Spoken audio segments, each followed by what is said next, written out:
Hello friends. In this video, I'm going to talk about one very important thing, that is the interview, right? The AI/ML interview, and how should you prepare for any AI/ML interview? Because right now, again, the market and the AI industry is changing a lot, right? There has been a lot of layoffs, okay, in the companies, okay, and it it has been basically a very confusing state of mind right now among the learners, that exactly what to do, especially freshers. Okay, and I have been making videos on these things, but since I also have appeared for some interviews in last few months, so I just wanted to share my learnings, that okay, what kind of questions you can expect and how should you prepare. Okay, for ML or for machine learning and LLMs and Gen AI interviews. Okay, so let us start. Okay, it will be a very short video. Okay, I will just tell you the crisp, okay, points, that how you can exactly approach this thing. Okay, so the first thing is the problem diagnosis. Okay, so see, I also, right, when I was a beginner, okay, so I used to just understand the concepts, okay, and I used to learn the math and the stats behind it, right? For example, if I talk about that, okay, I have learned the principal component analysis, right? Fine. PCA is fine. Okay, I have done it. It is very core stats concept, and I have done it very well, and I am confident, right? But now in the interview, suppose the interviewer asks that, okay, you have this data set. Okay, now find out the issue in this data set. Okay, and then try to find out the solution.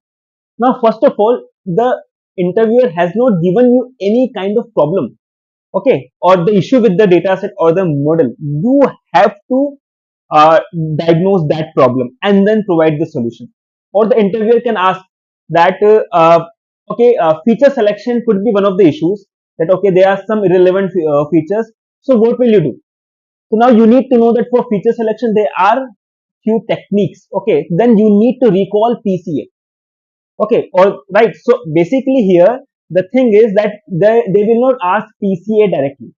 They will ask it in indirect way. Okay, and now suppose in one of the interviews I was asked that you have a very complex network of neural layers, okay, in deep learning architecture, and it is underfitting. Okay, now since it is very complex, it should be overfitting, right? But they're asking, no, no, it is underfitting. So now how to solve it? So first you need to diagnose that, okay, it is underfitting, then why it is underfitting, and then what are the solutions. So first you need to find out the reason. So why? Because they're asking or they are testing your depth, that are you just understanding the concepts or just mugging up the things, or you know the dynamics, okay, you know that when to use what, you know the foundation. Okay, so then of course one of the possible reasons for a complex network to be underfit, okay, is a vanishing gradient, because it is very complex. Okay, so then I said vanishing gradient could be one of the issues. Then to solve that vanishing gradient, you need to basically suggest some solutions, right? So this is how they will ask. Okay, they will start from the surface and then will make you go through the depth. Okay, and they won't ask the direct questions. Okay, they will ask you to diagnose the problem sometimes and then find out the solution on your own. Okay, now the second is when to use what. Okay, this thing I have been telling in my videos. So, suppose if any machine learning in project I am talking about, if you are using any algorithm, be it, suppose if it is classification, then you can use logistic classification, right? Or trees, decision trees, random forest, or naive bias, anything, right? So, first of all, you need to know that why you are applying this algorithm. Okay, just applying algorithm and getting good accuracy is not enough.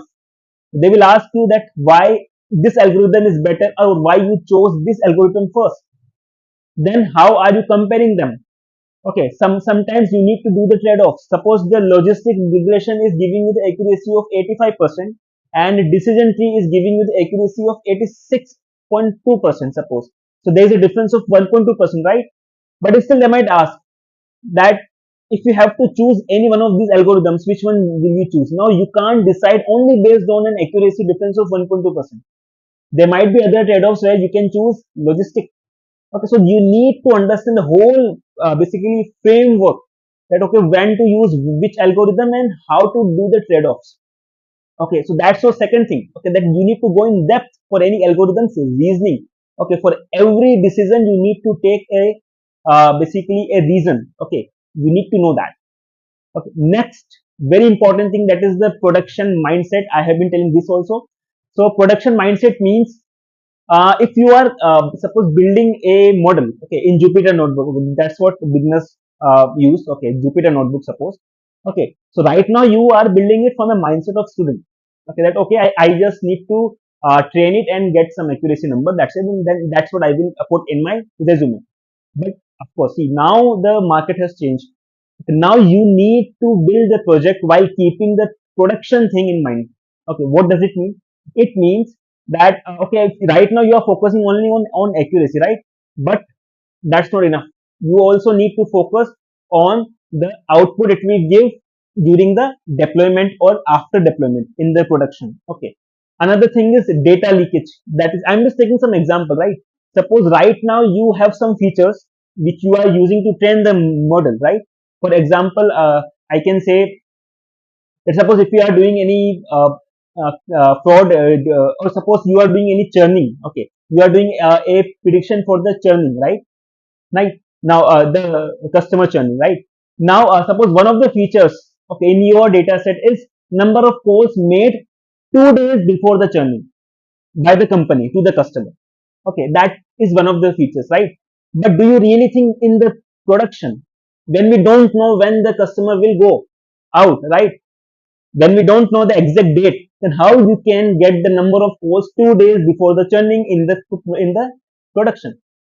So the issue is that you won't have this feature value during the production timing, right?